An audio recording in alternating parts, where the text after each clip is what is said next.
In today's video, we're going to take a look at a bunch of really cool CSS tricks that will allow us to create this progress bar right here, so make sure you watch the entire video so you get to learn all the different tricks.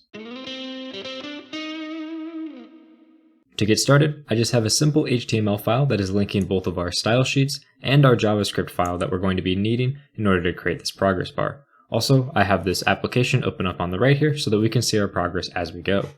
To get started, we need to write the very simple HTML that we're going to be using to create the progress bar. All we really need for this is to create a div, and we just want to give it the class of progress bar here. And then, since we want it to say loading inside of it, we're going to use a data attribute, which essentially allows us to create any custom attribute that we want on our HTML element here. And we're just going to call it label, since it's going to be the label of our progress bar. And we'll put loading inside of here, since this is what we want to have inside of our actual loading bar. And then we can close that div, and that's all we need to do for our HTML. So let's actually jump into our style sheet and start styling this. To get started here, I just want to make it so that we're going to be using the box sizing of border box for all of our different elements, which will make styling our different sizings a lot easier. So we can just change our box sizing here, change it to border box, and there we go. And also, I want to select the body and remove all padding and margin from it.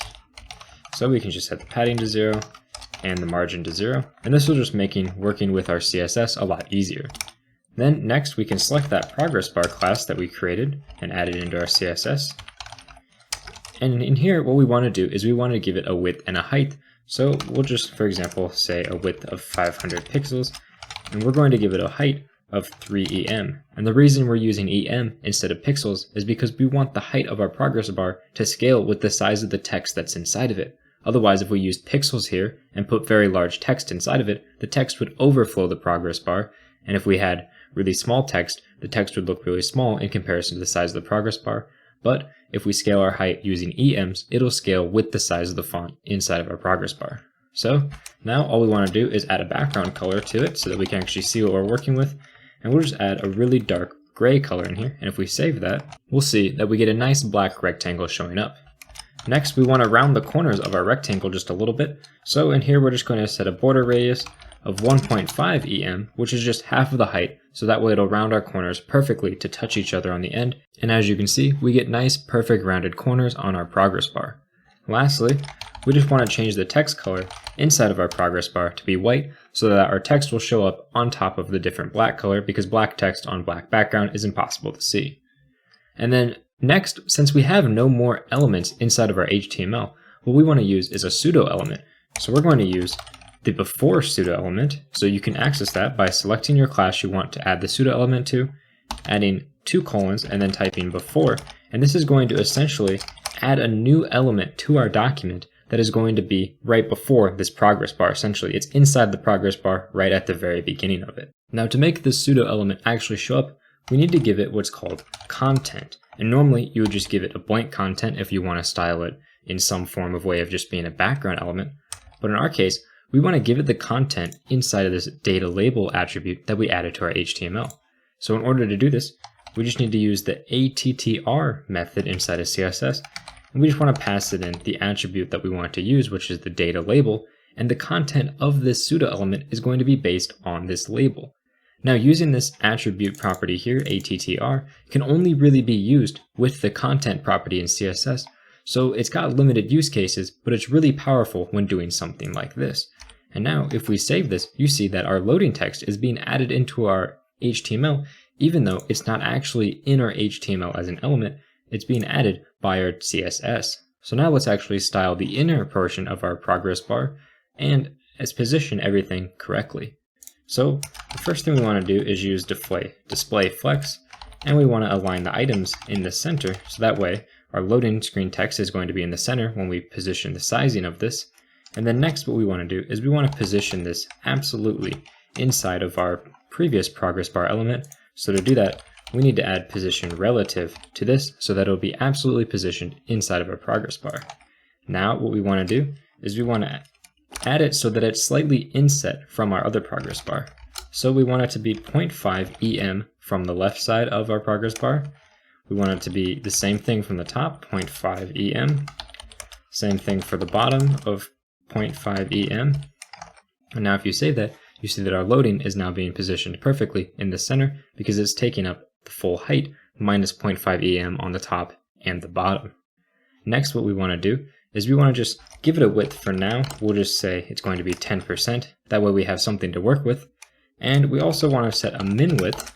We're going to set this here to be 2 REM. So essentially this just means that our progress bar will never be exactly 0. That way our users always have something to look at. Even if the progress is at 0, it'll just show a very small progress bar instead of show nothing.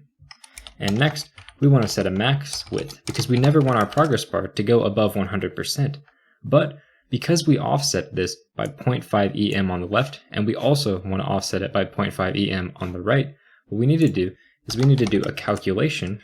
So we want to take 100% minus 1 EM here. So now, if we save that, our maximum width that we can have is going to be 100% minus 0.5 EM on the left and 0.5 EM on the right. So that way our progress bar never actually overflows the space that we give it.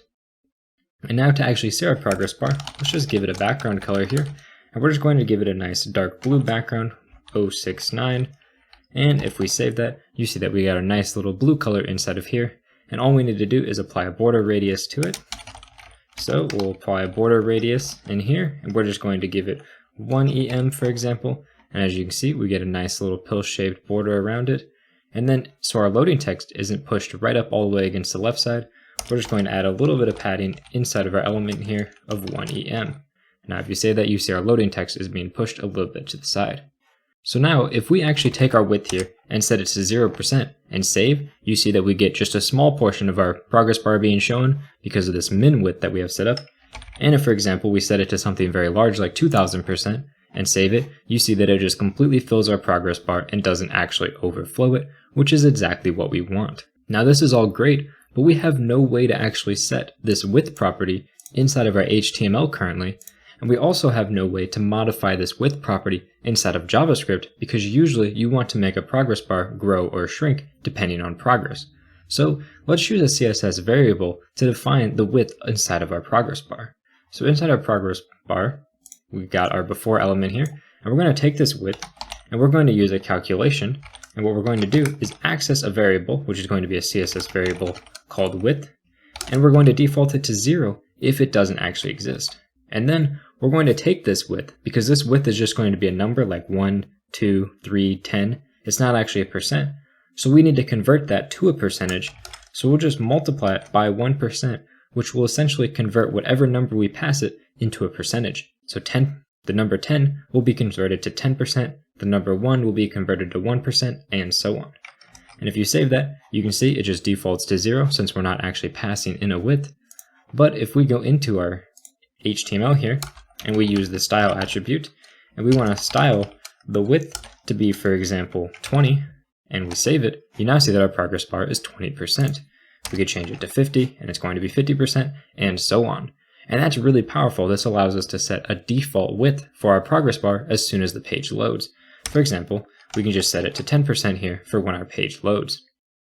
But what will happen if we want to actually modify this progress bar inside of JavaScript, for example, to simulate loading a page? Because we're using CSS variables, it's going to be really easy to do that.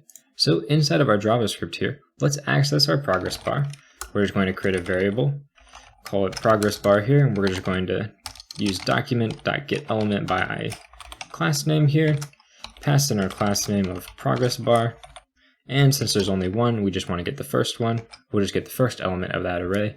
And then to simulate loading, we're going to use setInterval, which will essentially just call a function inside of it at a certain interval. So we pass it the function that we want to call, and then after that, we're going to pass it how often we want it to be called, and this is in milliseconds. So let's just say every 5 milliseconds, we want to call the code inside of this set interval.